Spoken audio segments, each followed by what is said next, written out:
Hello everyone, welcome to the face the test platform. तो ये lecture के अंदर हम RNA interference and types of RNA interference ये डिटेल में डिस्कस करेंगे। ये वो पर्टिकुलर चैप्टर है कि इसके ऊपर बहुत सारे रेफरेंस बुक में बहुत ही कॉम्प्लिकेटेड मैनर में चीजें दे रखी है, और अगर आप गूगल भी सर्च करते हो तो गूगल के अंदर भी आपको ये टॉपिक जो है सिंप्लीफाइड मैनर में नहीं मिलेगा। ठीक है, तो ये कंटेंट मैंने ऐसा बनाया है कि ये लेक्चर के बाद आप कोई भी टाइप का क्वेश्चन कोई भी एंट्रेंस एग्जाम से आराम से सॉल्व कर पाओगे। तो ये टाइप का जो लेक्चर है ये बनाने में बहुत ज्यादा मेहनत लगता है। आपको सिर्फ लाइक शेयर और सब्सक्राइब कर लेना है, क्योंकि मुझे अभी सपोर्ट की बहुत जरूरत है और जितना सपोर्ट मिलना चाहिए उतना नहीं मिल रहा है। तो ये रिक्वेस्ट रहेगा कि सिर्फ लाइक शेयर और सब्सक्राइब आप कर लो। बहुत ही कम टाइम लगता है, 1-2 सेकंड में लाइक हो जाता है, सब्सक्राइब हो जाता है।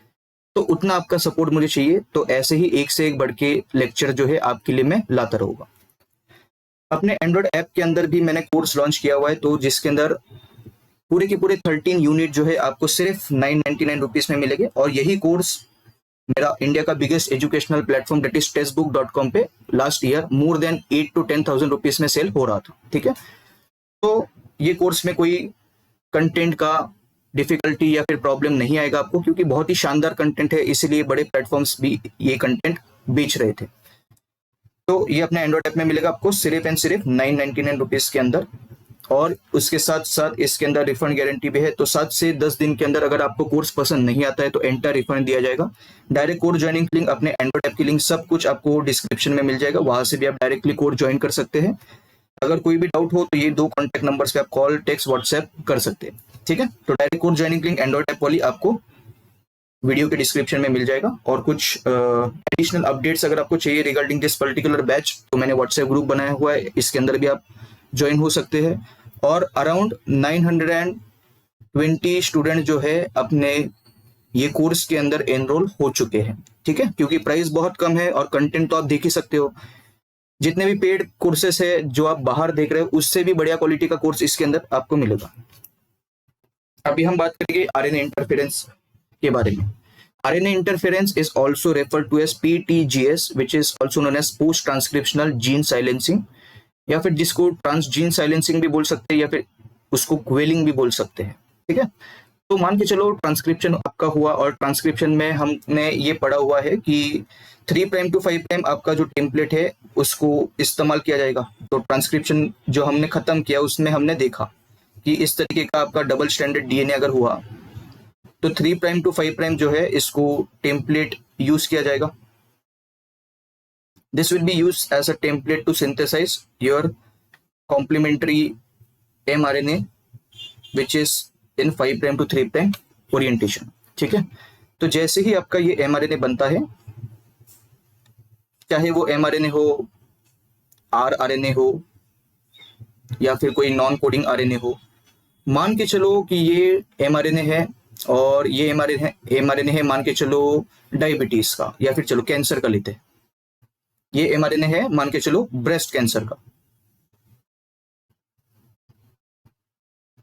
अगर मुझे ये ब्रेस्ट कैंसर वाली जो जीन है जो आपका ट्रांसक्राइब हो चुका है उसको अगर साइलेंस करवाना है, क्योंकि मुझे पता है अल्टीमेटली ये ब्रेस्ट कैंसर की जो ट्रांसक्रिप्ट होगी, इसका अगर ट्रांसलेशन हुआ तो ब्रेस्ट कैंसर का प्रोटीन बनेगा। ब्रेस्ट कैंसर का अगर प्रोटीन बनता है तो ब्रेस्ट कैंसर होगा।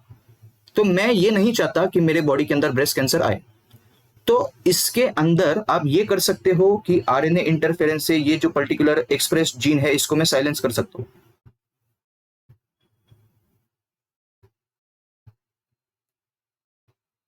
ठीक है, तो आप आगे देखोगे कि आरएनए इंटरफेरेंस के जो टाइप से मैं या तो mRNA बना लू, या तो मैं siRNA बना लू, या तो मैं piRNA बना लू।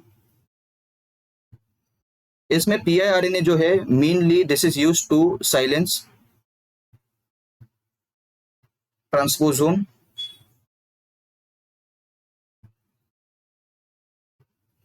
ट्रांसक्रिप्ट।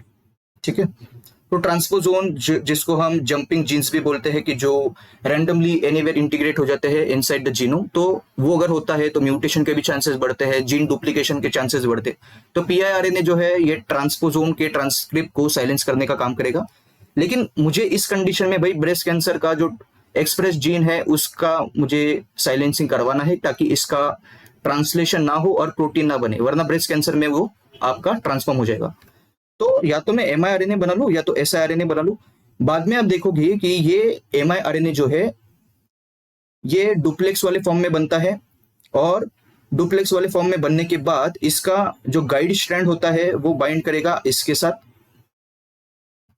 आपका जो ब्रेस्ट कैंसर वाला mRNA उसके साथ, और siRNA जो है इसका भी गाइड स्ट्रैंड जो है ये बाइंड करता है आपका ब्रेस्ट कैंसर के mRNA के साथ। और आप बाद में देखोगे कि ये जो आपका ब्रेस्ट कैंसर mRNA है, this is known as your target mRNA,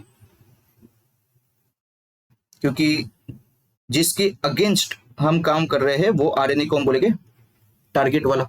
तो ये टारगेट mRNA के अगेंस्ट आपका miRNA का गाइड स्ट्रैंड बाइंड करेगा, और ये ब्रेस्ट कैंसर वाला जो mRNA है इसको डिग्रेड किया जाएगा, या तो इसको डिग्रेड किया जाएगा या फिर इसको साइलेंस किया जाएगा।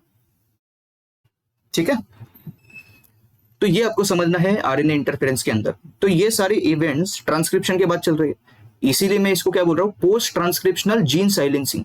अगर आपका target mRNA which is breast cancer mRNA in this case it is getting silenced और degraded, which means that we are not allowing breast cancer target mRNA to be translated into protein. Therefore, this is also referred to as post-transcriptional gene silencing या transgene silencing या quilling. अगर ये mRNA के या फिर ये जो breast cancer mRNA है इसके जगह पे अगर मैं कोई जीन ऑफ इंटरेस्ट डाल दूं जिसको मुझे साइलेंस करवाना है, तो वो भी चीज आप आरएनए इंटरफेरेंस से कर सकते हैं। RNA interference was first studied in C. elegans. This is your roundworm and nematode. तो किसने स्टडी किया इसको? फायर एंड मेलो इन 1998। RNA इंटरफेरेंस जो है ये सारे यूकैरियोट्स में ये फिनोमिनन चलता है, ranging from yeast to mammals. Important role किस किस में इसमें? पोस्ट ट्रांसक्रिप्शनल जीन रेगुलेशन, जो कि मैंने अभी आपको एक एग्जांपल के तौर पे बहुत डिटेल्ड वे में समझाया। फिर है ट्रांसपोजोन रेगुलेशन, जब हम इस PIRNA डिस्कस करेंगे तो ट्रांसपोजोन रेगुलेशन भी समझ में आ जाएगा।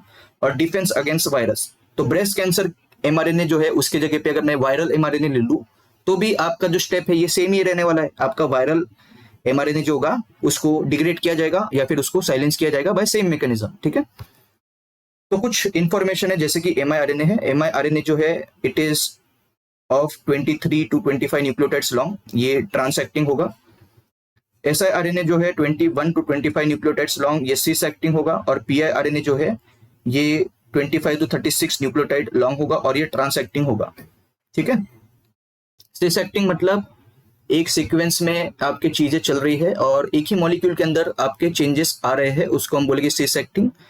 और ट्रांस एक्टिंग मतलब कहीं पे आपका कुछ चीज बन रहा है और वो कोई और जगह जाके बाइंड करके अपना एक्शन दिखा रहा है, उसको बोलेंगे ट्रांस एक्टिंग। जैसे कि अगर आप लैक ओपेरॉन के अंदर बात करो तो जो ऑपरेटर साइट है आपका, तो वो ऑपरेटर साइट ऐसा साइट है कि जिसके ऊपर आपका लैक रिप्रेसर बाइंड करेगा।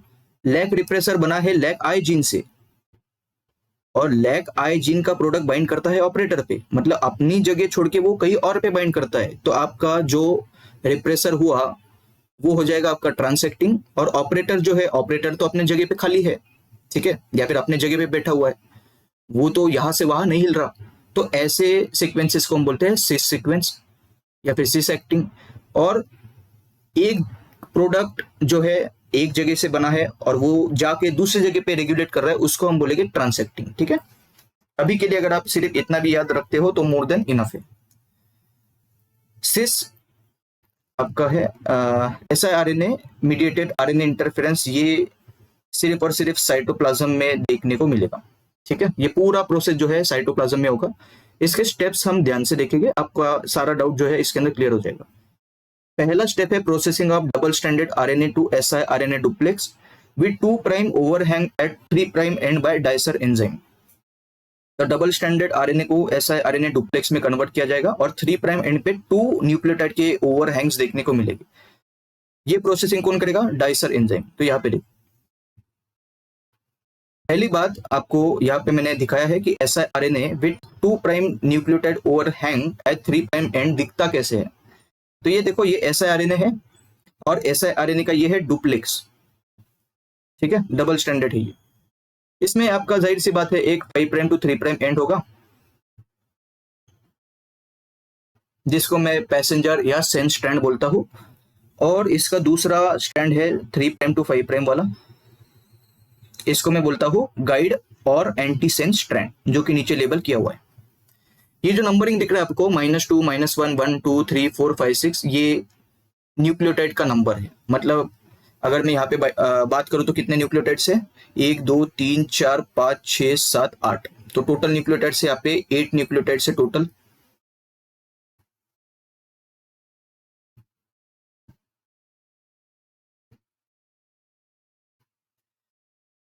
और नीचे भी कितने हैं, 8।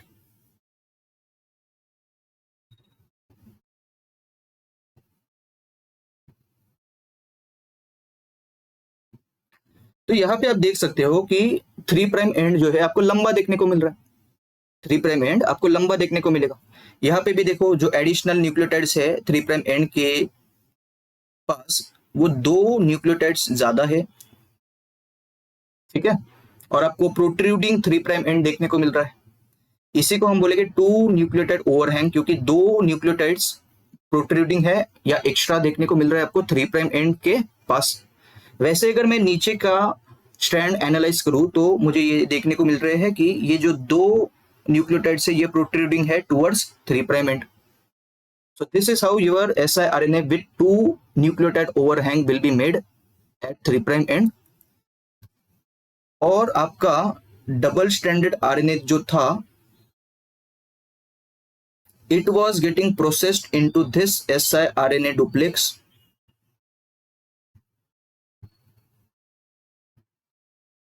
with 2 nucleotide overhang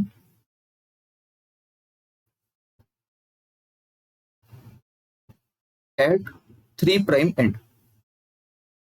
ये जो स्टेप है ये किसने कैटेलाइज की, डाइसर ने, ठीक है। तो ये सब खेल डबल स्टैंडर्ड आरएनए का conversion into single standard RNA, sorry आपका siRNA duplex, this is getting catalysed by an enzyme known as dicer. Dicer and RNA double standard RNA binding protein form RISC। तो dicer और आपका double standard RNA binding protein जो है, ये दोनों मिलके RISC बनाएंगे। रिस्क का फुल फॉर्म है आरएनए इंड्यूसिंग साइलेंसिंग कॉम्प्लेक्स, और वो siRNA डुप्लेक्स को लोड करेंगे इनसाइड द रिस्क, ठीक है।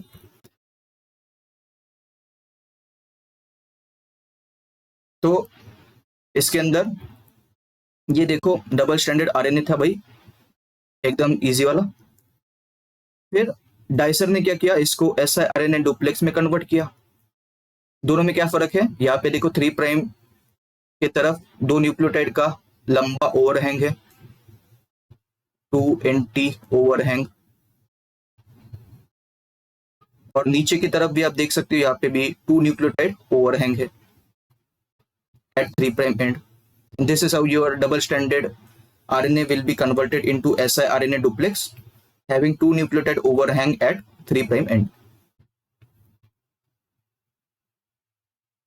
ठीक है, ये आपका फर्स्ट स्टेप है। या तो आपका double standard RNA directly siRNA duplex में कन्वर्ट हो सकता है by dicer enzyme inside the cytoplasm, या फिर ऐसा भी एक स्टेप चल सकता है कि आपका न्यूक्लियस के अंदर shRNA को एक्सप्रेस किया जाएगा इस तरीके से,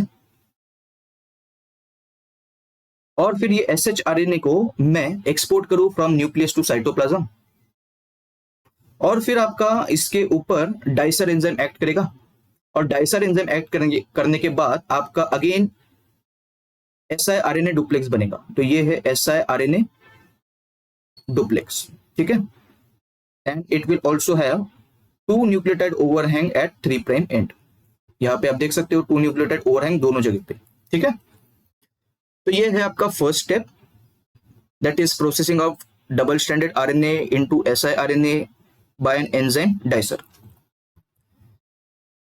फिर डाइसर और डीएस या फिर डबल स्टैंडर्ड आरएनए जो है, इसका बाइंडिंग प्रोटीन दोनों मिलके आरएनए इंड्यूसिंग साइलेंसिंग कॉम्प्लेक्स बनाएगी और जो ऐसा आरएनए डुप्लेक्स बना हुआ है उनको आरआईएससी में ढक लेगी। ठीक है। एक्टिव कंपोनेंट है रिस्क का, दैट इज आर्गोनॉट प्रोटीन। ये एक एंडोन्यूक्लियस है। ये क्या करेगा, it will cleave target mRNA complementary to bound siRNA और गाइड स्ट्रैंड। ये भी आपको समझ में आ जाएगा। अभी के लिए ये दो स्टेटमेंट्स पढ़ लो। Guide strand of siRNA bind complementary to target mRNA, whereas anti-guide or passenger strand of siRNA gets degraded during RISC activation। तो ये दो स्टेप्स तो आपको समझ में आ गए। इसके बाद वाला स्टेप देखो क्या है। तो डाइसर और इसके साथ double standard RNA binding protein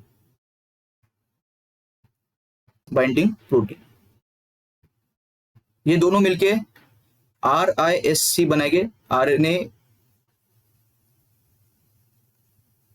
inducing silencing complex. ठीक है। वैसे ही नीचे है, यहां पे भी आपका डाइसर और double standard RNA binding protein will form RISC और ये siRNA डुप्लेक्स को RISC में डाल दिया जाएगा। RISC के अंदर आपके पास आर्गोनॉट प्रोटीन्स हो गए, जो आर्गोनॉट 1 हो सकता है, आर्गोनॉट 2 हो सकता है, आर्गोनॉट 3 हो सकता है, आर्गोनॉट 4 हो सकता है। ठीक है। तो यहाँ पे आप देख सकते हो कि किस तरीके से siRNA और RISC का कॉम्प्लेक्स बन रहा है। तो आपके डुप्लेक्स siRNA को मैंने RISC के अंदर डाल दिया और RISC का जो कंपोनेंट है आर्गोनॉट प्रोटीन विच इज एंडोन्यूक्लियस, जिसका नाम से आपको आइडिया आ रहा है कि ये कट लगाएगा आरएनए के अंदर। तो ये कंपोनेंट है इसका आर्गोनॉट 1 to 4, तो 4 प्रोटीन हो सकते हैं आर्गोनॉट के, और इसका एंड रिजल्ट होगा ट्रांसलेशन का सप्रेशन या फिर आपका टारगेटेड एमआरएनए डिग्रेडेशन। ठीक है।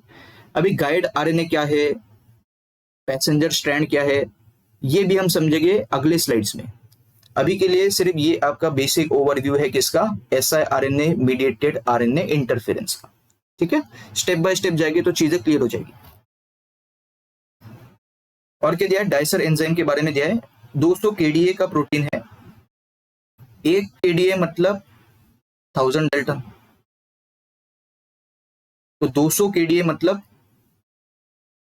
200 मल्टीप्लाई बाय 1000 कितना हो जाएगा, 5 जीरो लगेगी तो 2 लाख हो जाएगा। ये 2 लाख डेल्टा।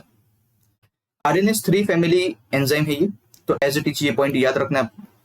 इसके पास मल्टी डोमेन है। पहला डोमेन है ATPase या फिर जिसको मैं RNA हेलिकेज डोमेन भी बोल सकता हूँ।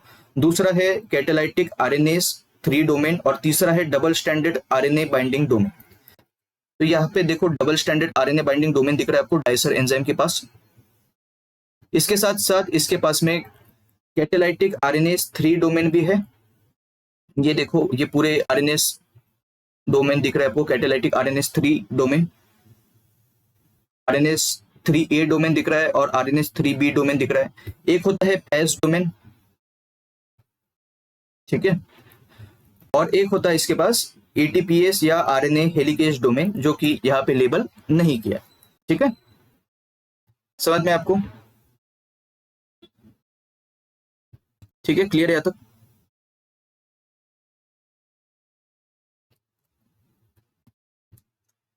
अभी हम mRNA मीडिएटेड RNA इंटरफेरेंस देखेंगे। इसका आधा प्रोसेस न्यूक्लियस में होगा और आधा प्रोसेस साइटोप्लाज्म में चलेगा।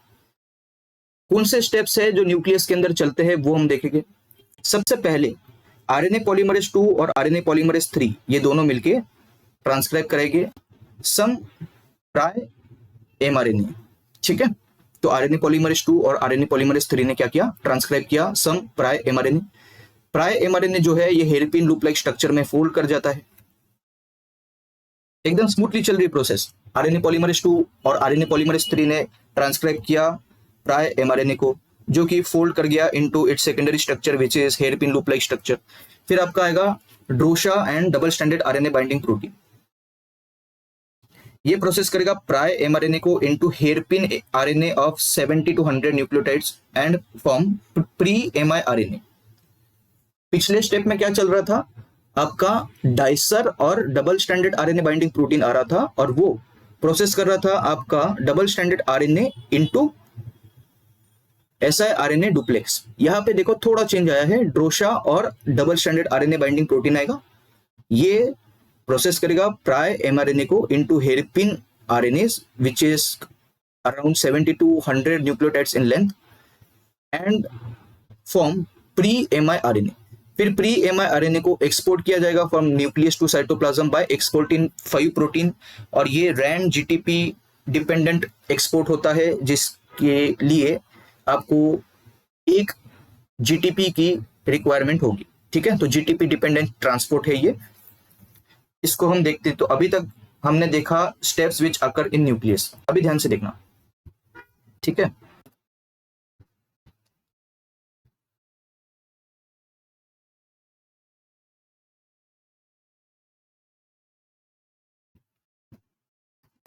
तो इसके अंदर आपका गाइड स्टैंड पैसेंजर स्टैंड वाला भी जो कंसेप्ट है वो भी क्लियर हो जाएगा। अभी ध्यान से देखना,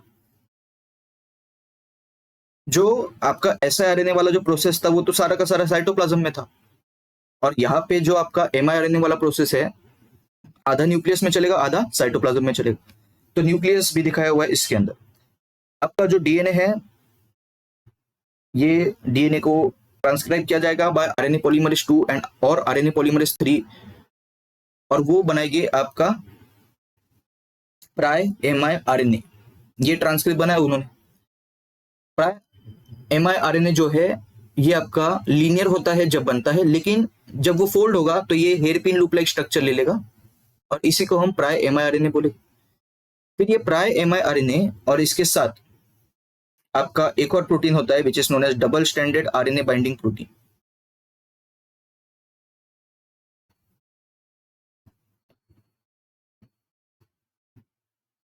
तो ये दोनों मिलके क्या करेंगे, प्राय miRNA को हेरपिन लाइक आरएनए में कन्वर्ट करेंगे which is 70 to 100 nucleotide in length. उसी को मैं प्री miRNA बोल रहा हूं। ठीक है,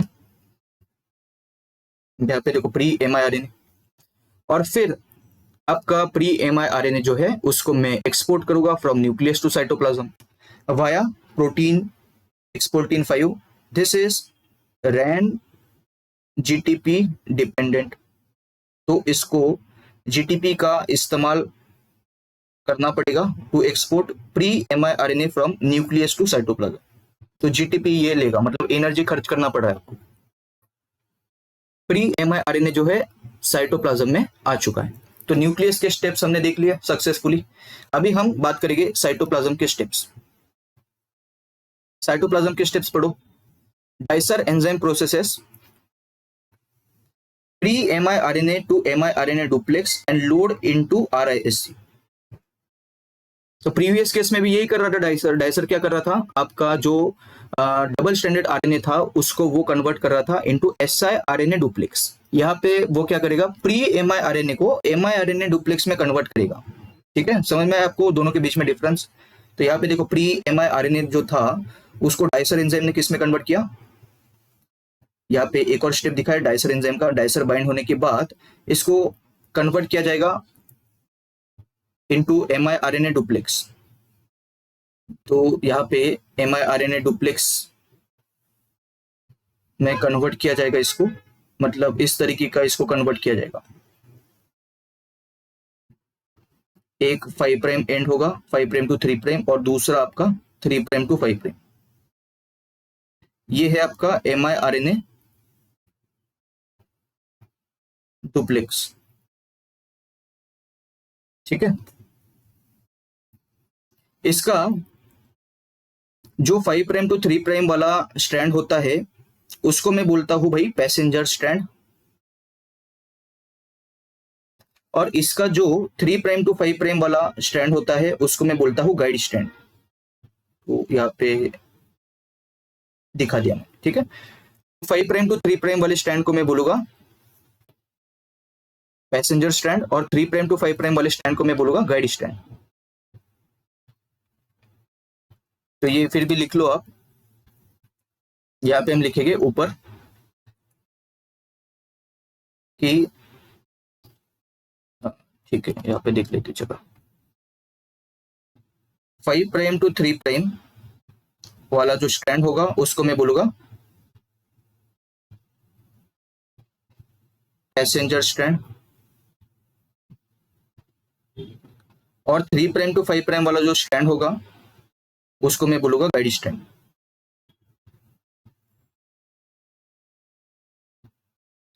तो इसको मैं एंटी गाइड स्ट्रैंड भी बोल सकता हूँ, पैसेंजर स्ट्रैंड को।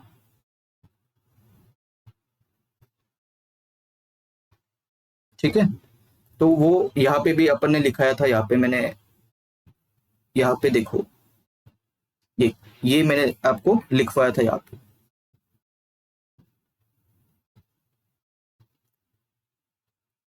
ठीक है,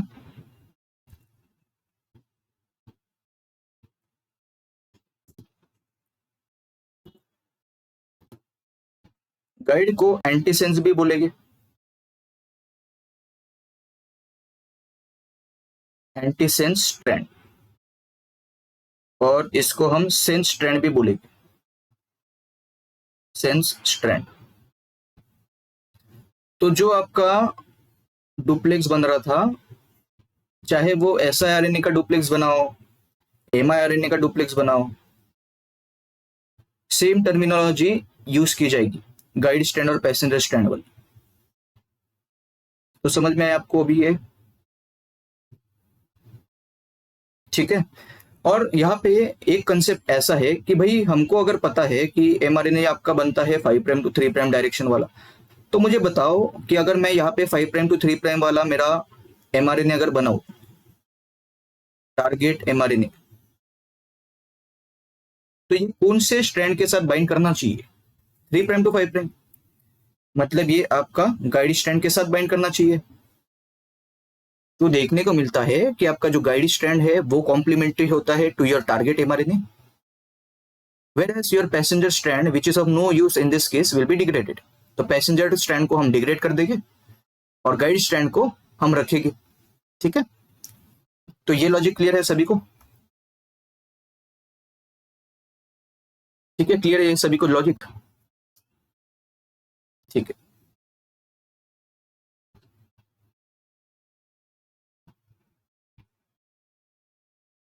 तो अभी साइटोप्लाज्म में होने वाले स्टेप्स को हम देखेंगे। उसमें हमने एक देख लिया कि भाई डाइसर एंजाइम ने प्री mRNA को mRNA डुप्लेक्स में कन्वर्ट किया। यहाँ पे मैंने आपको mRNA डुप्लेक्स का टर्मिनोलॉजी भी एक्सप्लेन किया कि गाइड स्ट्रैंड क्या होता है, पैसेंजर स्ट्रैंड क्या होता है, और हमने यहाँ पे ये भी समझा कि भाई गाइड स्ट्रैंड जो है आपका 3 प्राइम टू 5 प्राइम ओरिएंटेशन वाला, वही आपका टारगेट mRNA के साथ बाइंड करेगा कॉम्प्लीमेंट्री। तो गाइड स्ट्रैंड हमारे काम का है, पैसेंजर स्ट्रैंड कुछ काम का नहीं है, तो पैसेंजर स्ट्रैंड को डिग्रेड किया जाएगा। ठीक है, तो mRNA देखो, mRNA इसका भी गाइड स्ट्रैंड जो है ये बाइंड करता है complementary to 3 prime UTR of target mRNA।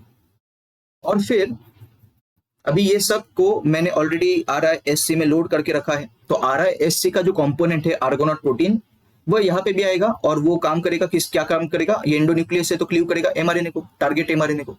इसका मतलब टारगेट mRNA जो है उसका ट्रांसलेशन नहीं हो पाएगा, उसका प्रोटीन सिंथेसिस नहीं होगा, and this is how we have successfully silenced the gene. Passenger strand जो है इसको भी डिग्रेड किया जाएगा बाय आर्गोनॉट प्रोटीन। ठीक है, यहाँ पे देखो, तो हमने ये देख लिया कि भाई यहाँ पे जो डुप्लेक्स बनता है आपका, इसका जो 5 प्राइम टू 3 प्राइम होगा प्री mRNA का, उसको मैं डिग्रेड कर दूंगा। कौन डिग्रेड करेगा?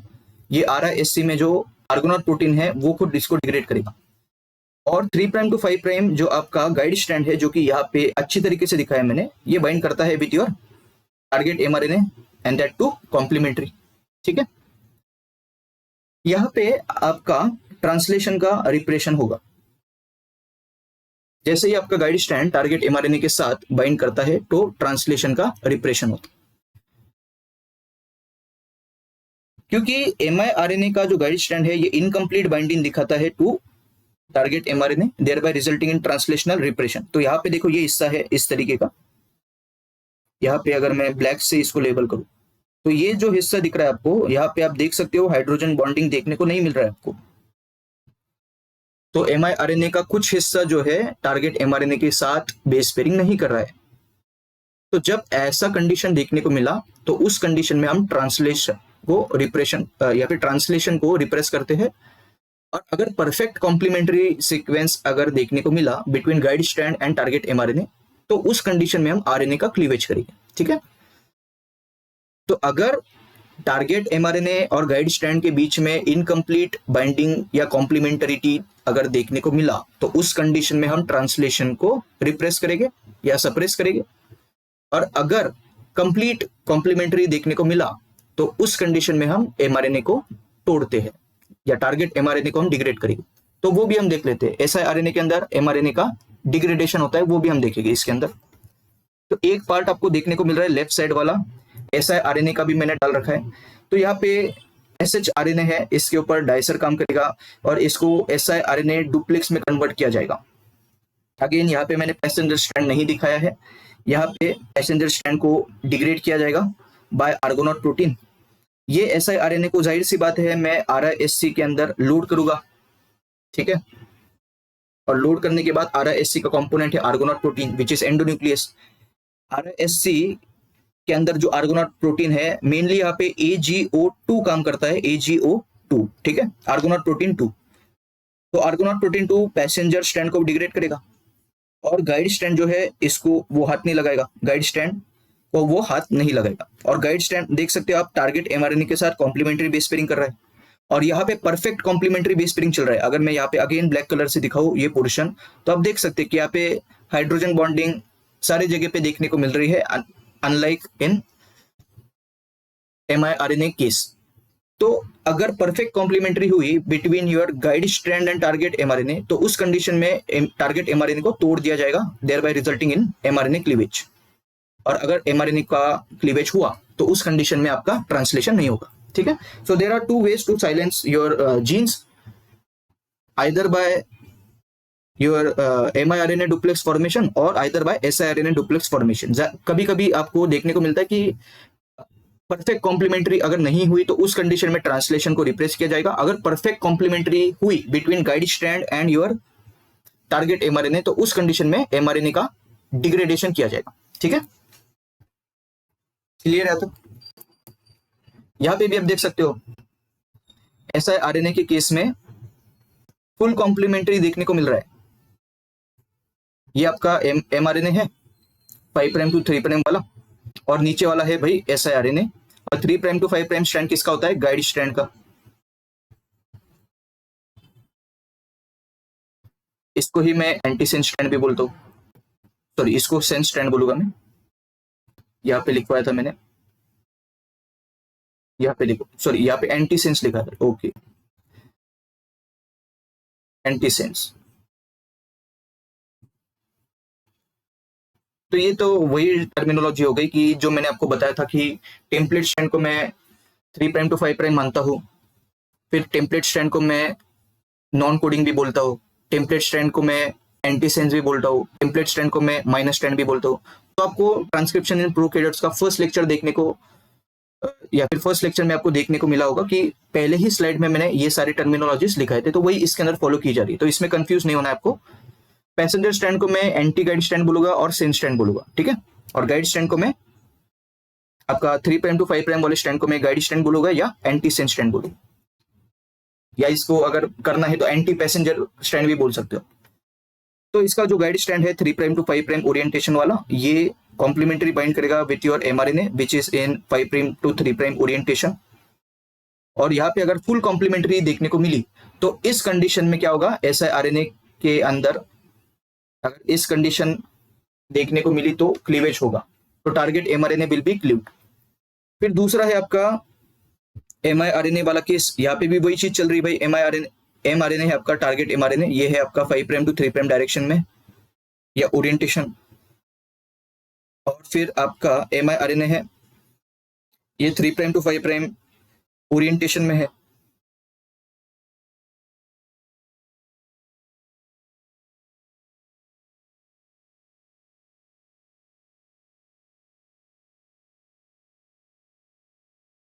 तो 3 प्राइम टू 5 प्राइम वाला जो स्ट्रैंड होगा ये कॉम्प्लीमेंट्री बेस पेयरिंग करेगा with your 5 prime to 3 prime orientation वाला टारगेट एमआरएनए। यहाँ पे आप देख सकते हो कि कॉम्प्लीमेंट्री सिर्फ इतना ही रीजन में देखने को मिल रहा है, तो अगर ऐसे कंडीशन आए कि पार्शियल कॉम्प्लीमेंट्री देखने को मिले between your guide strand and your target mRNA, तो उस कंडीशन में क्या होगा, gene silencing will be mostly bye inhibition of translation,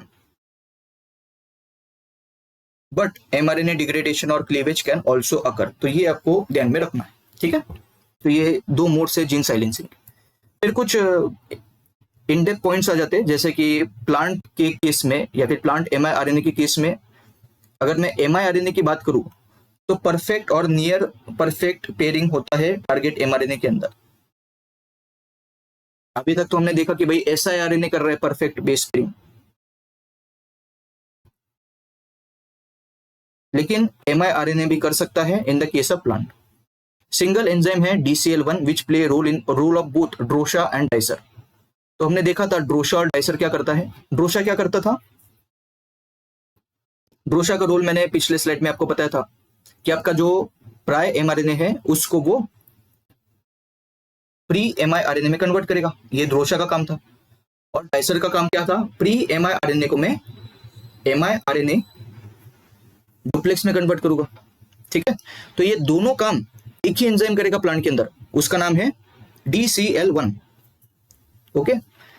before pre miRNA duplex is transported from nucleus, its 3' overhangs are methylated by S-adenosine methionine dependent methyl transferase enzyme called HEN1। तो देखो ये point जो है ये as it is directly याद रखना है आपको, इसमें कुछ ज्यादा आपको इन डेप्थ नहीं देखना है, ठीक है। तो ये एज इट इज पूछा जाएगा। सिर्फ आपको ध्यान में ये रखना है कि जब प्लांट के केस में बात चलेगी तो प्री एमआईआरएनए डुप्लेक्स जो होगा उसको ट्रांसपोर्ट किया जाएगा न्यूक्लियस से, और ट्रांसपोर्ट करने से पहले उसका जो 3' ओवरहैंग होगा, अभी ये तो आपको पता चल गया कि कैसे बनता है ओवरहैंग। तो 3' ओवरहैंग जो होगा उस पे मिथाइल ग्रुप जोड़ दिया जाएगा bye an enzyme S-adenosine methionine, जो कि यही एंजाइम हम 5' कैपिंग में भी पढ़ते थे कि आपका S-adenosine methionine जो है उसके अंदर CH3 ग्रुप होता है स्ट्रक्चर में। तो यही CH3 ग्रुप जो है आपका S-adenosine methionine डोनेट करेगा, इसीलिए इसको मिथाइल डोनर भी हम बोलते हैं S-adenosine methionine ग्रुप को या फिर मॉलिक्यूल को।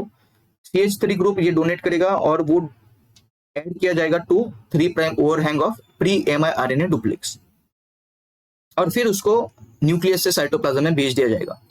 और कौन सा एंजाइम मिथाइलेट करेगा, HEN1, ठीक है। तो बस नाम याद रखना है और कहाँ पे मिथाइल ग्रुप जोड़ा जाएगा और कहाँ से मिथाइल ग्रुप लिया जाएगा, इसको आपको ध्यान में रखना, बाकी का कुछ भी नहीं, ठीक है।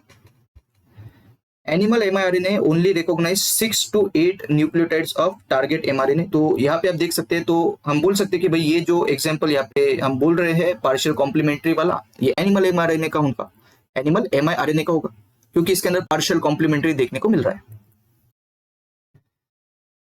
तो हम ये बोल सकते हैं कि टारगेट एमआरएनए में फुल कॉम्प्लीमेंट्री है और एनिमल के अंदर पार्शियल कॉम्प्लीमेंट्री है। इसीलिए यहाँ पे मैंने आपको ये लिखवाया कि मोस्टली जो है ये इनिबिशन ऑफ ट्रांसलेशन की तरह चलेगा। और इनिबिशन कब होता है ट्रांसलेशन का, जब पार्शियल कॉम्प्लीमेंट्री चलती है, partial complementary between guide strand and target mRNA. और पार्शियल किसके अंदर चल रहा है, एनिमल के अंदर, ठीक है। तो यहां से भी सवाल पूछा जा सकता है। और डिग्रेडेशन और क्लीवेज के लिए हमको पता है कि फुल कॉम्प्लीमेंट्री चाहिए, और फुल कॉम्प्लीमेंट्री किसके अंदर देखने को मिल रहा है आपको, प्लांट के अंदर। तो प्लांट्स के अंदर फुल डिग्रेडेशन होगा, whereas in the case of animal आपका ट्रांसलेशन को साइलेंस किया जाएगा या रिप्रेस किया जाएगा, ठीक है। तो एमआईआरएनए जो है ट्रांसलेशन रिप्रेशन से भी काम दिखाता है, और आपका जो इफेक्ट है ये डिग्रेडेशन ऑफ टारगेट एमआरएनए का भी ये सिनेरियो दिखाएगा, ठीक है। अभी हम बात करेंगे पॉइंट्स अबाउट एमआईआरएनए, ठीक है। तो कुछ पॉइंट्स है ये भी हम डिस्कस करते हैं। mRNA can have multiple different targets since mRNA show incomplete complementary binding with mRNA। तो ये देखो यहाँ पे अगर मैं पार्शियल कॉम्प्लीमेंट्री दिखाया हो तो हो सकता है भाई इतना ब्रैकेट वाला जो हिस्सा है इसमें कॉम्प्लीमेंट्री देखने को मिला, हो सकता है फिर बाद में आपका ये और ये रीजन के बीच में भी कॉम्प्लीमेंट्री देखने को मिले, इस तरीके से टुकड़ों में कॉम्प्लीमेंट्री देखने को मिल सकता है। एक कॉम्प्लीमेंट्री कोई आधे जगह पे है, दूसरी कॉम्प्लीमेंट्री आधे जगह पे है। तो ऐसे अगर केसेस देखने को मिले तो फिर इतना रीजन जो है ये साइलेंस किया जाएगा, फिर वापस से इतना रीजन जो है इसको साइलेंस किया जाएगा। तो टुकड़ों में चीजें होगी, ठीक है, क्योंकि इसके टारगेट अलग अलग हो सकते हैं, क्योंकि पार्शियल कॉम्प्लीमेंट्री दिखा रहा है, फुल कॉम्प्लीमेंट्री तो नहीं दिखा रहा है। और हो सकता है कि अगर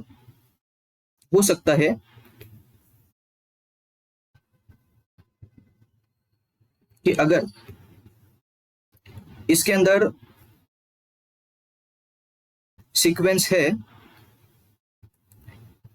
एडेनिन, थाइमिन, साइटोसिन, ठीक है, या फिर हम आरएनए की बात कर रहे हैं तो थाइमिन नहीं लेते हम, एडेनिन, साइटोसिन, साइटोसिन ऐसा सीक्वेंस है, एडेनिन, साइटोसिन, साइटोसिन। तो ठीक है, अभी 3 प्राइम यूटीआर के साथ अगर आपका एमआरएनए में सीक्वेंस होगा यूजीजी तो ये बाइंड तो कर जाएगा। लेकिन ऐसा भी हो सकता है भाई कि अगर ये एसीसी वाला जो है ये सीक्वेंस, अगर ये सीक्वेंस की कॉम्प्लीमेंट्री अगर यूजीजी कहीं और होगा तो अगेन ये वाले हिस्से पे भी बाइंड कर सकता है। तो ये आपका एक डिसएडवांटेज है एमआरएनए का कि इसके अलग अलग एमआरएनए टारगेट्स हो सकते हैं, क्योंकि ये इनकम्प्लीट कॉम्प्लीमेंट्री बाइंडिंग दिखाता है एमआरएनए के साथ। तो मान के चलो मुझे कोई हिस्सा साइलेंस नहीं करना था और इसने अगर उसको भी साइलेंस कर दिया तो फिर ये गड़बड़ हो जाएगा। दूसरा पॉइंट है pre mRNA also derived from introns called mirtrons. तो ये अगेन याद रखने वाला पॉइंट है कि इंट्रॉन से भी प्री एमआरएनए को मैं डायरेक्टली डिराइव कर सकता हूँ, और अगर ऐसा हुआ तो मैं उसको बोलूंगा mirtron. MRNA biogenesis differ in plants and animal in steps of export and nuclear processing. तो जैसे कि हमने बात की कि एक्सपोर्ट करने के लिए प्लांट के केस में HEN1 एंजाइम आता है, और HEN1 एंजाइम क्या करेगा, प्री एमआरएनए डुप्लेक्स को मिथाइलेट करेगा at its 3 prime overhang before exporting it from nucleus to cytoplasm. तो अलग अलग बायोजेनेसिस है, आपका जो एमआरएनए है इसका बनने का तरीका अलग अलग है। प्लांट में कोई और एंजाइम प्रेजेंट होगा, एनिमल में कुछ और एंजाइम प्रेजेंट होगा, और न्यूक्लियस से साइटोप्लाज्म के अंदर अगर एक्सपोर्ट करना है आपको तो कुछ स्टेप्स भी एडिशनल देखने को मिल रहे हैं, डिफरेंट स्टेप्स है दोनों के अंदर। तो यहां से स्टेटमेंट में सवाल पूछा जा सकता है पार्ट सी के अंदर, double standard RNA binding protein in Drosophila is known as Pasha. ठीक है, तो जो मैं बोल रहा था आपको कि डाइसर और double standard RNA binding protein दोनों मिलके RISC बनाते हैं, तो वो double standard RNA binding protein का नाम दिया यहाँ पे।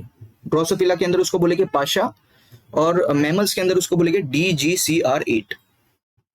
ड्रोशा और DGCR8 मिलके माइक्रो प्रोसेसर कॉम्प्लेक्स बनाते हैं, जो कि प्रोसेस करेगा आपका प्राय एमआरएनए टू प्री एमआरएनए। तो यहाँ पे ध्यान में रखना, यहाँ पे ड्रोशा के जगह पे डाइसर मत लगा देना। अगर आपको कोई पूछे कि माइक्रो प्रोसेसर कॉम्प्लेक्स किन किन चीजों से बनेगा, तो वहां पे ड्रोशा आएगा और DGCR8 आएगा। ठीक है, डाइसर प्लस DGCR8 अगर करोगे तो वो हो जाएगा गड़बड़। ठीक है, और माइक्रो प्रोसेसर कॉम्प्लेक्स क्या करेगा, फिर प्राय एमआरएनए को प्री एमआरएनए में कन्वर्ट करेगा। तो जहां जहां double standard RNA binding protein की बात की, वहां क्या लगाना है आपको, DGCR8। तो यहां पे आप लिख सकते हैं DGCR8। ठीक है, यहाँ पे फर्स्ट स्लाइड में भी आप लिख सकते हैं, यहाँ पे देखो ये डाइसर और आरएनए बाइंडिंग प्रोटीन के बारे में बात की है। तो double standard RNA binding protein का नाम है DGCR8 इन मैमल्स, और ड्रोसोफिला के अंदर इसको बोलेंगे हम पाशा। ठीक है, इसको भी हम बोलेंगे DGCR8। क्लियर है? तो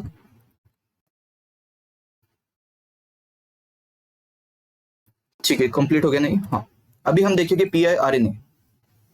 अभी बहुत सारे बुक्स में इसके ऊपर आपको चीजें देखने को ही नहीं मिलेगी, क्योंकि ये बहुत सारे बुक्स मैंने भी रेफर किए थे, लेकिन ये पॉइंट मुझे भी देखने को नहीं मिला। तो बहुत सारे रिसर्च पेपर्स और कुछ सोर्सेस रेफर करने के बाद मैंने ये कंटेंट फाइनलाइज किया है, और ये कंटेंट जो है मोर देन इनफ है। यहाँ से अगर आप एनालाइज करोगे चीजों को, तो अभी तक तो सिर्फ रोल पूछे गए, भाई PIRNA का रोल क्या है, तो उसका रोल है ट्रांसपोजोन का ट्रांसक्रिप्ट जो है उसको साइलेंस करवाना। बाकी के प्रीवियस ईयर क्वेश्चंस में यहां से सवाल नहीं आए हैं, तो हो सकता है कि भाई इस बार पीआईआरएनए के ऊपर क्वेश्चन आए, क्योंकि आपको पता है कि सीएसआई नेट या फिर कोई भी अलग एग्जाम हो, बाकी के एग्जाम्स उस एरिया से सवाल पूछते हैं जो एरिया हमने अभी तक कवर नहीं किया है, तो क्वेश्चन पेपर सेटर उस एरिया से क्वेश्चन पूछता है। और ये मिलता जुलता भी है, क्योंकि आरएनए इंटरफेरेंस से अच्छे खासे क्वेश्चन आते हैं, तो ये फ्रीक्वेंटली आज टॉपिक भी है, और ऊपर से ये वाला पॉइंट उन्होंने ढंग से कवर नहीं किया है प्रीवियस ईयर क्वेश्चंस में, तो ये पूछा जा सकता है। ठीक है, तो बहुत इजी है, बहुत ही ज्यादा इजी है, क्योंकि मेरे लेक्चर से कोई भी आप कंसेप्ट दो मैं वो इजी करके देता हूँ। तो ध्यान से देखना, पीआईआरएनए का फुल फॉर्म है पीवी इंटरैक्टिंग आरएनए। बाद में आप देखोगे कि इसको पीवी इंटरैक्टिंग आरएनए क्यों बोला जाता है। अभी के लिए इसका फुल फॉर्म है पीवी इंटरैक्टिंग आरएनए। ये एक्सप्रेस किए जाते हैं जर्म सेल्स के अंदर, तो एक सवाल यहां से आ सकता है। और इनका काम होता है to regulate transposon activity in germ cell. In germ cell, ये ध्यान में रखना है, क्योंकि ट्रांसपोजोन को हम मोबाइल जेनेटिक एलिमेंट भी बोलते हैं, जंपिंग जीन भी बोलते हैं। अगर कोई चीज बॉडी सेल में चल रही है तो बात अलग है। ठीक है, ये मोबाइल जेनेटिक एलिमेंट्स क्या करते हैं पता है आपको, कि एक जगह से खुद को एक्सरसाइज करेंगे और दूसरी जगह पे रैंडमली जाके कहीं पे भी बाइंड कर जाएंगे, जीनोम के अंदर इंटीग्रेट कर जाएगी। इसकी वजह से क्या होगा कि कोई जीन के कोडिंग वाले हिस्से में अगर भाई ये आके चिपक जाए तो वो पूरा सीक्वेंस डिस्टर्ब हो जाएगा जीन का, उसकी वजह से ट्रांसक्रिप्शन नहीं होगा, फिर ट्रांसलेशन अगर होता है तो फिर आपका नॉन फंक्शनल प्रोटीन प्रोडक्ट बनेगा। तो अगेन आपका जो प्रोटीन प्रोडक्ट है वो ट्रंकेटेड हो सकता है, या फिर वो आपका खराब प्रोटीन बनेगा जो कि कुछ काम का नहीं होगा, तो इससे आपको ही नुकसान है। लेकिन अगर मान के चलो सोमेटिक सेल में अगर ये चीज हुई तो बात अलग है। लेकिन भाई अगर आप जर्म सेल में ये चीज करवा रहे हो, तो जर्म सेल तो बहुत अहम रोल प्ले करता है, इसी से तो आपका गैमेट बनता है। ठीक है, और यही गैमेट जो है फर्टिलाइजेशन होने के बाद आपका ऑफस्प्रिंग बनेगा। तो अगर आपने जर्म सेल के अंदर ही ट्रांसपोजोन की एक्टिविटी को एक्टिवेटेड रखा, तो हो सकता है कि इस तरीके का रैंडम इंटीग्रेशन ऑफ ट्रांसपोजोन की वजह से कुछ चेंजेस आ जाए और इंपॉर्टेंट डीएनए के जो जीन सीक्वेंस हो गए उसमें म्यूटेशन आ जाए, तो वही म्यूटेशन जो है अगले जनरेशन में भेजा जाएगा। तो ये नहीं होना चाहिए, इसीलिए देखने को मिला है कि पीआईआरएनए जो है ये मोस्टली आपका जर्म सेल में एक्सप्रेस करते हैं और रेगुलेट करेगा ट्रांसपोजन एक्टिविटी को inside the germ cell and not in body cell. तो ये आपको ध्यान में रखना है, बॉडी सेल में नहीं हो रहा है, ये जर्म सेल में हो रहा है। ठीक है, piRNA is involve in the degradation of transposon mRNA और ट्रांसपोजन जीन साइलेंसिंग। वही चीज चल रही है। अभी तक हमने नॉर्मल डिग्रेडेशन पढ़ा था टारगेट एमआरएनए का, और नॉर्मल साइलेंसिंग देखा था टारगेट एमआरएनए का। यहाँ पे सारे एमआरएनए के आगे आप सिर्फ ट्रांसपोजोन को डाल दो, क्योंकि ये सिर्फ ट्रांसपोजोन के ही जीन को साइलेंस करेगा या फिर उसके ट्रांसक्रिप्ट को साइलेंस करेगा या डिग्रेड करेगा। ठीक है, transposon they are known as jumping genes या फिर mobile genetic elements. They have the ability to integrate themselves randomly anywhere into the genome. तो ये कहीं पे भी एक जगह छोड़ के जा सकते हैं और बाइंड कर सकते हैं। तो अगर मैं इस तरीके का दिखाऊं, और ये इतना हिस्सा अगर मान के चलो ट्रांसपोजोन का है,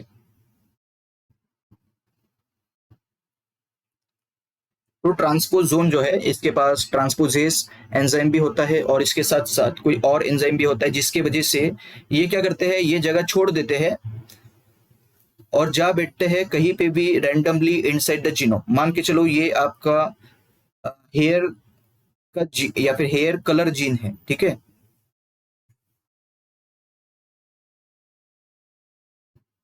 ये अगर जगह छोड़ के, और इतना जीन आपका हेयर कलर का था, ये हेयर कलर के जीन के बीच में आपका आ गया ट्रांसपोजोन,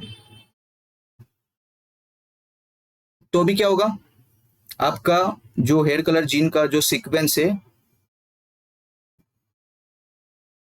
ये डिस्टर्ब हो जाएगा। इसकी वजह से हो सकता है कि मान के चलो भाई म्यूटेशन भी आ गया, तो फिर दिक्कत हो जाएगी। तो ब्लैक हेयर कलर के जगह पे भाई नीले हेयर कलर देखने को मिले। ठीक है, ऐसा भी हो सकता है। या फिर मान के चलो ट्रांसपोजोन ऐसे इलाके में था कि उसके विसिनिटी में यहाँ पे इतना टुकड़ा जो था वो एंटीबॉडी वाला था, ठीक है। और एंटीबॉडी वाले जो जीन्स होते हैं वो हमेशा ऑन रहते हैं, कॉन्स्टिट्यूटिवली एक्सप्रेस। यहाँ पे जो हिस्सा है मान के चलो, यहाँ पे भी एंटीबॉडी वाला हिस्सा है, यहाँ पे भी एंटीबॉडी वाला हिस्सा है, एंटीबॉडी बनाने वाले जीन वाला हिस्सा है, जिसको मैं मान के चलो आईजी, यहाँ पे अगर मैं आईजी कोई भी ले सकते हो आप, आईजीएम ले लो और यहाँ पे आईजीजी ले लो, ठीक है। अगर ट्रांसपोजोन अपनी जगह छोड़ के दूसरे जगह पे रिक्रूट हुआ तो मैं यहाँ पे कलर दूसरा दिखा देता हूँ, ठीक है ना। यहाँ पे ग्रीन दिखा देता हूँ मैं इस तरीके से, और वो ट्रांसपोजोन इंटीग्रेट होने के बाद वो आ गया भाई यहाँ पे पूरा वो आईजीएम वाला एरिया लेके। तो यहाँ पे अभी आपको देखने को मिलेगा कि आईजीजी भी है और इसके साथ साथ आईजीएम वाला भी कुछ हिस्सा आ गया जीन का। इसके वजह से आपका जो प्रोटीन सिंथेसिस हो रहा था, क्योंकि आईजी आपको पता है कि इम्यूनोग्लोबुलिन आपका जो एंटीबॉडी है उसका एक्सप्रेशन जो है कंटिन्यूसली ऑन होता है। तो अगर इतना ज्यादा कंटिन्यूस एक्सप्रेशन अगर आप कर जाते हो तो भाई इससे फिर तो कैंसर हो सकता है। इससे क्या होगा? कैंसर, क्योंकि दोनों का एक्सप्रेशन जो है ये कंटिन्यूसली ऑन होगा और इससे कैंसर भी हो सकता है। क्योंकि अगर मैं कंटिन्यूसली ऑन रखूंगा ट्रांसलेशन को तो कैंसर हो सकता है। तो ये सारी चीजें नहीं होनी चाहिए, इसीलिए मुझे कुछ भी करके भाई इसका जो बदमाशी है ट्रांसपोजोन का वो रोकना है। तो कौन रोकेगा? Pi RNA mediated RNA interference, ठीक है। क्लियर है भैया तक? ओके, तो देखो अभी क्या लिखा है। ट्रांसपोजोन और jumping gene or mobile genetic elements have the ability to integrate themselves anywhere randomly inside the genome. This can result in mutation in the gene. जैसे कि हमने देखा हेयर कलर जीन में आपका म्यूटेशन आ सकता है, and it can also disrupt the coding sequence of the gene, which can be fatal for an organism. Changes in genome is also inheritable. हमको ये पता है कि अगर चेंज आया और वो भी जर्म सेल के अंदर तो फिर वही चेंज आगे भेज दिया जाएगा। So changes in genome is also inheritable. और इसकी वजह से फ्यूचर जनरेशन अफेक्ट होगा।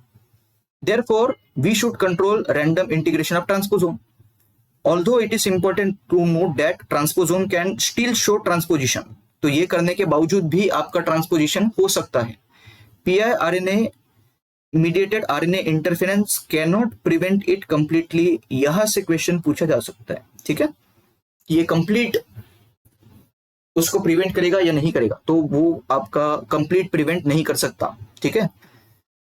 PIRNAs are mostly antisense 3 prime to 5 prime वाले, but small fraction of PIRNAs are sense 5 prime to 3 prime वाले। तो ये भी पॉइंट याद रखना है। PIRNA has 2 prime methylated at 3 prime end. तो ये 2 प्राइम OH जो है इस पे मिथाइल ग्रुप जोड़ दिया जाएगा at 3 prime end, unlike mRNA but similar to siRNA। तो अगेन ये याद रखने वाला पॉइंट है, ज्यादा इसमें इन डेप्थ नहीं जाना है। फंक्शन क्या क्या है PIRNA के?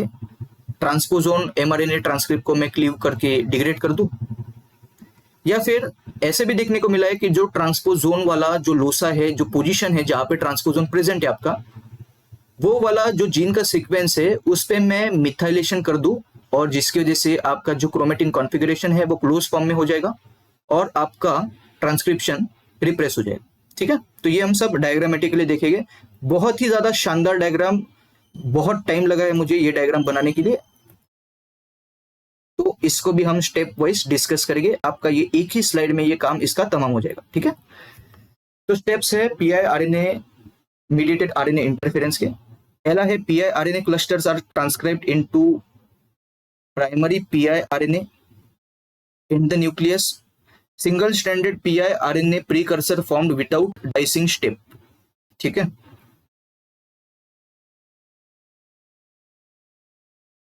फिर आपका प्राइमरी PIRNA को हम न्यूक्लियस से साइटोप्लाज्म में एक्सपोर्ट करेंगे। यहाँ पे देखो कुछ जीन होगी भाई DNA के अंदर, ये DNA है पूरा डबल स्ट्रैंडेड DNA। इसके अंदर PI क्लस्टर वाली जो जीन होगी, जो कि येलो हाईलाइट किया हुआ है मैंने यहाँ पे रीजन को, तो ये आपका जो RNA पॉलीमरेज होगा वो ये PIRNA क्लस्टर वाला जो जीन होगा उसको ट्रांसक्राइब करेगा, और ट्रांसक्राइब करने के बाद आपको यहाँ पे देखने को मिल रहा है कि प्राइमरी PIRNA बन चुका है। और देखने को मिलता है कि आपका जो प्राइमरी पीआई आरएनए है उसको मैं सिंगल स्टैंडर्ड फॉर्म में लेके आता हूं and also without any dicer enzyme requirement. ठीक है, ये आपको याद रखना है, इतना आपको याद रखना है। ये प्राइमरी पीआई आरएनए जो है इसको मैं सिंगल स्टैंडर्ड फॉर्म में लेके आऊंगा without requirement of any dicer enzyme. फिर ये प्राइमरी पीआई आरएनए को मैं न्यूक्लियस से साइटोप्लाज्म में भेजूंगा, जो कि यहाँ पे लिखा है मैंने, primary PI RNA will be exported from nucleus to cytoplasm, और वो साइटोप्लाज्म के अंदर आ चुका है। ठीक है, माइटोकॉन्ड्रिया जो है जो कि प्रेजेंट होते हैं साइटोप्लाज्म के अंदर, उसके पास जुकिनी एंडोन्यूक्लियस ये एंजाइम प्रेजेंट होगा जो कि क्लीवेज करेगा और जनरेट करेगा proper 5 prime end of primary PI RNA. यहाँ पे देखो माइटोकॉन्ड्रिया है, माइटोकॉन्ड्रिया के पास ये देखो यहाँ पे जुकिनी एंडोन्यूक्लियस देखने को मिल रहा है। यहाँ पे ये कट करेगा 5 प्राइम को, सॉरी यहाँ पे ये क्या करेगा, क्लीवेज करेगा और जनरेट करेगा प्रॉपर 5 प्राइम एंड को। डिस्क्रिप्शन में मैंने लिखा है zucchini endonuclease will cleave your primary PI RNA to generate 5 prime end. फिर आपका जो साइटोप्लाज्म है उसके अंदर एक और एक्सोन्यूक्लियस होगा जिसको हम बोलते हैं निबलर एक्सोन्यूक्लियस। ये क्या करता है, ये ट्रिम करता है प्राइमरी पीआई आरएनए को इन 3 प्राइम टू 5 प्राइम डायरेक्शन। ठीक है, यहाँ पे देखो निबलर एक्सोन्यूक्लियस है, ये क्या कर रहा है, ट्रिम कर रहा है पीआई प्राइमरी पीआई आरएनए को इन 3 प्राइम टू 5 प्राइम डायरेक्शन। फिर इससे आपका मैच्योर पीआई आरएनए बन जाता है और आपका ये मैच्योर पीआई आरएनए का साइज जो है ये भी आपको छोटा देखने को मिल रहा है बिकॉज ऑफ ट्रिमिंग। फिर ये मैच्योर पीआई आरएनए को लोड किया जाएगा ऑन टू पीवी या फिर AUB प्रोटीन। ये दो अल्टरनेटिव नेम्स याद रखना है। ये सब फैमिली है ऑफ आर्गोनॉट प्रोटीन। यहाँ पे AGO3 प्रोटीन का इस्तेमाल किया जाएगा। ठीक है, प्रीवियस केसेस में हम AGO2 प्रोटीन का इस्तेमाल कर रहे थे, आर्गोनॉट प्रोटीन 2 का इस्तेमाल कर रहे थे siRNA और miRNA मीडिएटेड RNA इंटरफेरेंस में। यहाँ पे आर्गोनॉट प्रोटीन 3 का इस्तेमाल किया जाएगा। तो यही मैच्योर पीआई आरएनए को हम लोड करेंगे या फिर लोडिंग ऑफ PIWI और AUB विच इज सब फैमिली ऑफ आर्गोनॉट प्रोटीन। यहाँ पे आपको दिखने रहा होगा। तो PIWI या फिर AUB जो आपका सब फैमिली है आर्गोनॉट प्रोटीन का, वो भी AGO3 का, ये प्रोटीन्स को मैं लोड कर दूंगा on your mature pi RNA. ठीक है, तो ये लोड कर दिया मैंने, जो कि यहाँ पे दिखा है मैंने।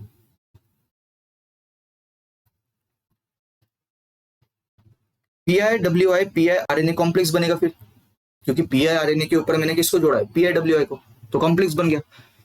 फिर ये कॉम्प्लेक्स क्या करेगा, पूरे जीनोम को स्कैन करेगा, जहां जहां आपके ट्रांसपोजोन है वहां पे वो स्कैन करेगा और वो ट्रांसपोजोन के कॉम्प्लीमेंट्री वो बाइंड करेगा।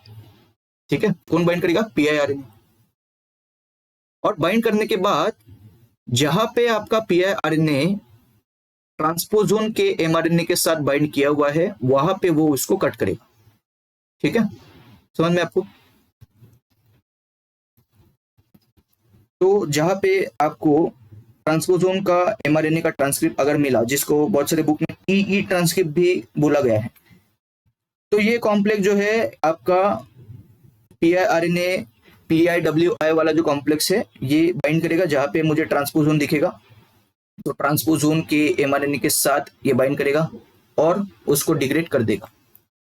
ठीक है, अभी भाई इसमें कुछ कैरेक्टरिस्टिक फीचर देखने को मिला है कि जैसे ही ये डिग्रेड कर जाता है तो ट्रांसपोजोन का एमआरएनए तो डिग्रेड हो गया, लेकिन ये डिग्रेड होने के बाद आपका सेकेंडरी पीआई आरएनए बन जाता है।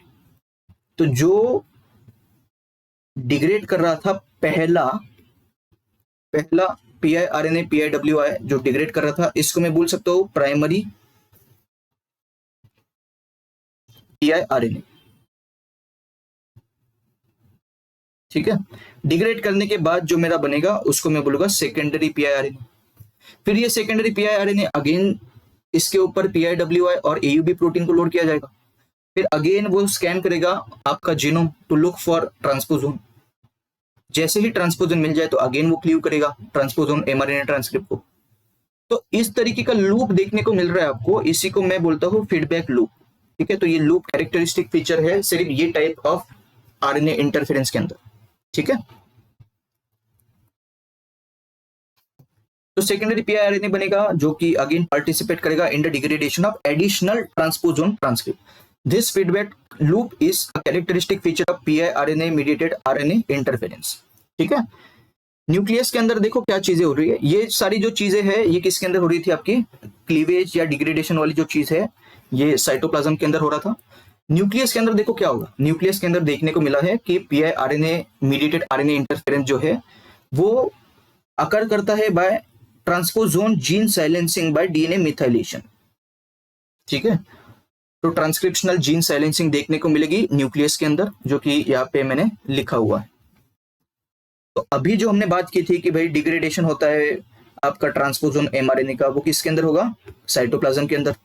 न्यूक्लियस के अंदर देखने को मिलता है कि आपका जो हिस्सा ट्रांसपोजोन एमआरएनए बनाता होगा वो जीन को मैं मिथाइलेट कर दूंगा। मिथाइलेट करने के बाद आपका वो जो जीन है ट्रांसपोजोन एमआरएनए वाला वो एक्सप्रेस नहीं होगा। ठीक है, क्योंकि मैं जब मिथाइल ग्रुप जोड़ता हूं तो मिथाइल ग्रुप मेरा पॉजिटिवली चार्ज होता है, डीएनए मेरा नेगेटिवली चार्ज होता है, दोनों के बीच में इंटरेक्शन आता है। इंटरेक्शन आने की वजह से देखने को मिलता है कि भाई आरएनए पॉलीमरेज का साइट जो है वो अवेलेबल नहीं है, क्योंकि ट्रांसक्रिप्शन का जो स्टार्ट साइट है उसके ऊपर ऑलरेडी कौन बाइंड किया गया है, आपका मिथाइल ग्रुप। तो मिथाइल ग्रुप अगर आपका स्टार्ट साइट पे अगर बाइंड कर जाए तो वो साइट ब्लॉक हो जाएगा और आरएनए पॉलीमरेज वहां पे बाइंड नहीं कर पाएगा, जिसकी वजह से ट्रांसक्रिप्शन नहीं होगा। तो डीएनए मिथाइलेशन से ट्रांसक्रिप्शन नहीं होता है। तो देखने को मिल रहा है कि न्यूक्लियस के अंदर जहां से ट्रांसक्रिप्ट का एमआरएनए बनने वाला है, तो एमआरएनए के ऊपर मैं अगर मिथाइल ग्रुप जोड़ दूं तो फिर उसका यहाँ पे जो है आपका जो जीन होगा, ट्रांसपोजोन वाला जो जीन होगा उसके अंदर मैं अगर मिथाइल ग्रुप जोड़ दूं तो फिर उसका एक्सप्रेशन नहीं होता है। And this is how your transcriptional gene silencing will occur. ठीक है, ट्रांसक्रिप्शनल जीन साइलेंसिंग मतलब क्या कि जो डीएनए है आपका ट्रांसपोजोन वाला, वो डीएनए के अंदर अगर मैं मिथाइलेशन कर दूं तो फिर वो जो जीन है आपका ट्रांसपोजोन वाला वो साइलेंस हो जाएगा। और फिर अगर वो साइलेंस होता है तो भाई वो ट्रांसपोजोन का एमआरएनए भी वहां से नहीं बनेगा। जो साइटोप्लाज्म के अंदर चल रहा है वो पोस्ट ट्रांसक्रिप्शनल जीन साइलेंसिंग चल रहा है, मतलब ट्रांसक्रिप्शन के बाद। तो साइटोप्लाज्म में क्या चीज हो रही है कि भाई पहले आपका ट्रांसपोजोन एमआरएनए बन चुका है और फिर ये एमआरएनए के ऊपर मैं डिग्रेडेशन करवा रहा हूं। न्यूक्लियस के अंदर क्या हो रहा है, मैं ट्रांसपोजोन का एमआरएनए बनने का वेट नहीं कर रहा हूं, वो एमआरएनए बनने से पहले ही मैंने क्या किया, वो जीन को साइलेंस कर दिया। ये दो डिफरेंस है ट्रांसक्रिप्शनल जीन साइलेंसिंग के और पोस्ट ट्रांसक्रिप्शनल जीन साइलेंसिंग के। ठीक है, कुछ फंक्शंस देख लेते हैं, जैसे कि आपका एक फंक्शन है RNA interference play an important role in defence against virus. यहाँ पे देखो वही चीज है भाई, यहाँ पे देखो एक पैथोजन है वो आ गया सेल के अंदर और प्रोड्यूस किया उसने खुद का डबल स्टैंडर्ड आरएनए। ठीक है, और हमको ये भी पता है कि अगर हमने कुछ स्टेप्स नहीं लिए तो ये डबल स्टैंडर्ड आरएनए जो है ये हो सकता है कि ये रिवर्स ट्रांसक्रिप्टेज से आपका डीएनए में कन्वर्ट हो जाए और अपने बॉडी के अंदर इंटीग्रेट हो जाए, तो फिर होगा आपका इन्फेक्शन। तो मान के चलो वायरस ने डबल स्टैंडर्ड आरएनए डाल दिया सेल के अंदर, तो ये वायरल आरएनए आपके सेल के अंदर आ चुका है। आपका फर्स्ट स्टेप तो आपको पता ही होगा फिर कि ये जो डबल स्टैंडर्ड आरएनए है इसको मैं एसआई आरएनए में कन्वर्ट कर दूंगा, डुप्लेक्स। ठीक है, यहाँ पे भी आप देख सकते हैं कि 3 प्राइम पे 2 न्यूक्लियोटाइड ओवरहैंग देखने को मिल रहा है आपको, और नीचे भी आपका 3 प्राइम पे 2 न्यूक्लियोटाइड ओवरहैंग देखने को मिल रहा है आपको। ठीक है, this is your SI RNA duplex which will be catalysed by your enzyme dicer. तो डाइसर क्या करेगा, आपका डबल स्टैंडर्ड आरएनए जो है वायरल वाला, तो डाइसर इसको कन्वर्ट कर देगा इनटू एसआई आरएनए डुप्लेक्स। और फिर आपका डाइसर और double standard RNA binding protein that is DGCR8 ये दोनों मिलके क्या करेंगे, RISC कॉम्प्लेक्स बनाएंगे। ये RISC कॉम्प्लेक्स के अंदर एसआई आरएनए को फीड किया जाएगा। RISC का कंपोनेंट है आर्गोनॉट प्रोटीन जो कि एंडोन्यूक्लियस है, और ये siRNA डुप्लेक्स का भी जो गाइड स्ट्रैंड होता है 3 प्राइम वाला, 3 प्राइम टू 5 प्राइम वाला, हम सिर्फ उसको कंसिडर करते हैं। पैसेंजर स्ट्रैंड को हम डिग्रेड कर देते हैं, और इसका डिग्रेडेशन भी आर्गोनॉट प्रोटीन से होता है। We are only concern about guide strand.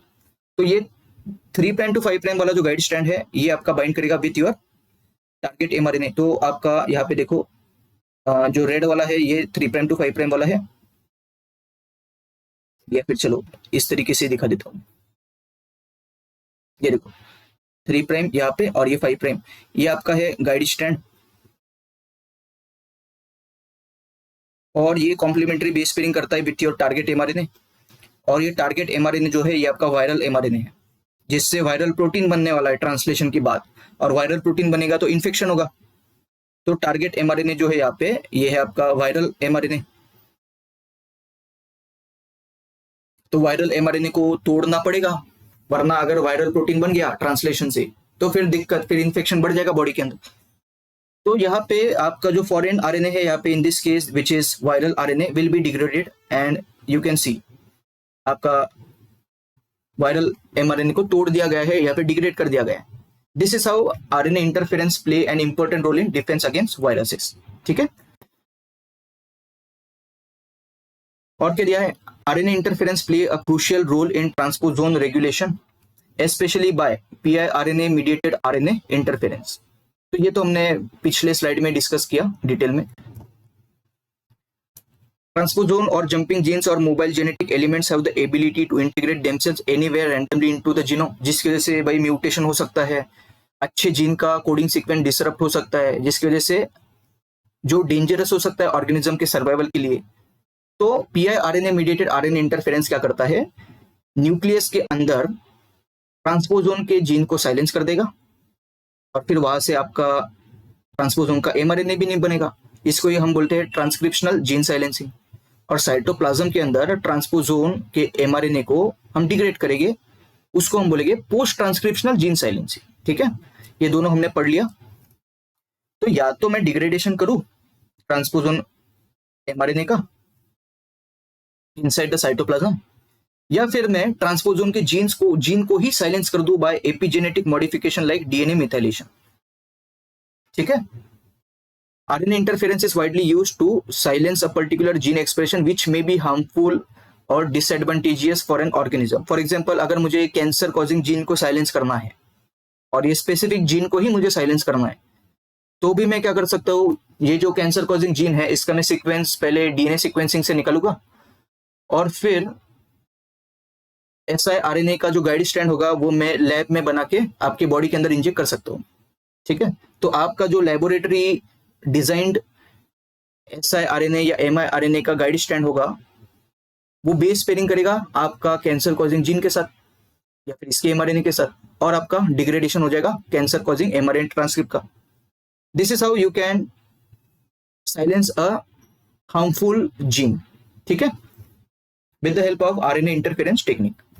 siRNA causes gene silencing by cleavage of target mRNA, whereas miRNA causes gene silencing by inhibition of translation। ये हमने देख लिया।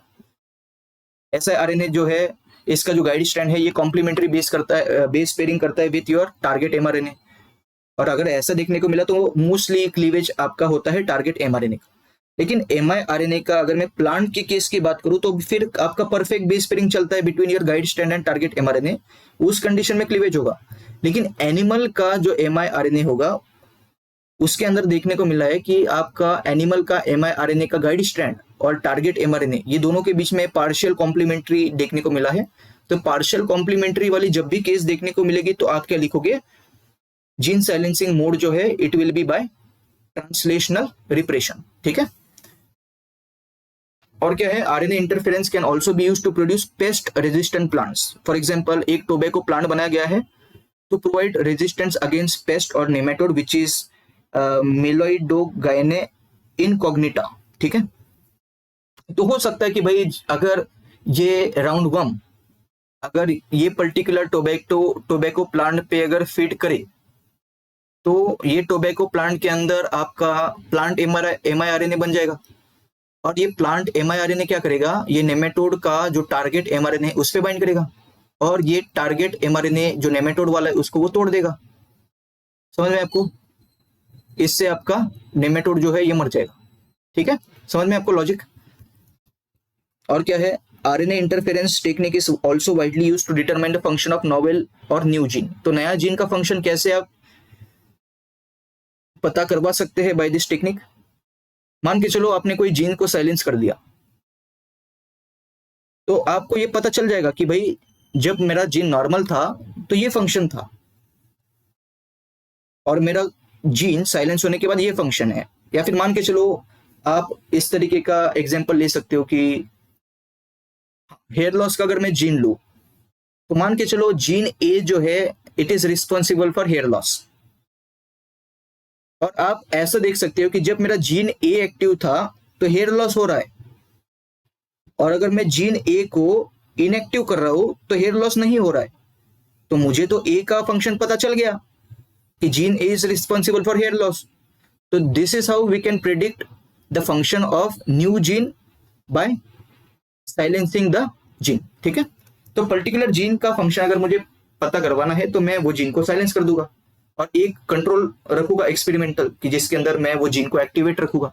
तो एक्टिवेटेड जीन के अंदर आपको क्या इफेक्ट देखने को मिल रहा है कंट्रोल के अंदर, और एक्सपेरिमेंटल सैंपल के अंदर वही जीन को अगर मैं साइलेंस कर दूं तो क्या रिजल्ट देखने को मिल रहा है। अगर दोनों को मैं कंपेयर करूंगा तो मुझे पता चल जाएगा कि जब आपका जीन ऑन है तो ये रिजल्ट है, जीन ऑफ है तो ये रिजल्ट है। तो इससे मुझे फंक्शन पता चल जाएगा न्यू जीन का। ठीक है, और क्या है, RNA interference is also used for gene knockout when conducting experiments for recombinant DNA technology and genetic engineering। तो कोई जीन को मुझे नॉकआउट करना है तो भी मैं RNA इंटरफेरेंस को यूज कर सकता हूं। ठीक है, तो ये हमने देख लिया और ये आपका खत्म हो गया यहाँ पे। तो RNA इंटरफेरेंस, उसके टाइप्स, यहाँ से एक क्वेश्चन बाहर नहीं आएगा, इसी में से सारे क्वेश्चन आएंगे, क्योंकि जितने भी पॉइंट्स पूछे जाने चाहिए वो मैंने सारे के सारे एक ही लेक्चर में कवर कर लिए हैं। तो आपको कहीं जाने की जरूरत नहीं है, यही लेक्चर आप देख के जाओ, प्रीवियस ईयर क्वेश्चंस लगाओ आराम से, सारे के सारे प्रीवियस ईयर क्वेश्चंस यही लेक्चर से आपके सॉल्व हो जाएंगे। ठीक है, मुझे सिर्फ आपका सपोर्ट चाहिए, सिर्फ लाइक शेयर और सब्सक्राइब आप जरूर करो, ये रिक्वेस्ट है, क्योंकि ये टाइप का कंटेंट आपको खुद अभी पता चल रहा होगा कि मेरा जो यूट्यूब चैनल है और इसमें जो मैं कंटेंट प्रोवाइड करता हूँ ऐसा कंटेंट आपको देखने को नहीं मिलेगा। हो सकता है बाकी प्लेटफॉर्म मेरे से बहुत ज्यादा आगे चल चुके हैं क्योंकि सब्सक्राइबर ज्यादा है, लेकिन मुझे अगर सपोर्ट मिलेगा तो मुझे अच्छा लगेगा और मुझे मोटिवेशन भी थोड़ा सा मिलेगा। ठीक है, ताकि इस तरीके के लेक्चर जो है मैं एक से एक लाता रहूंगा आपके लिए, और आपका फिर जितना भी कॉम्प्लिकेटेड कंसेप्ट हो वो मैं शार्पन कर दूंगा। ठीक है, so thanks for watching, see you in the next lecture.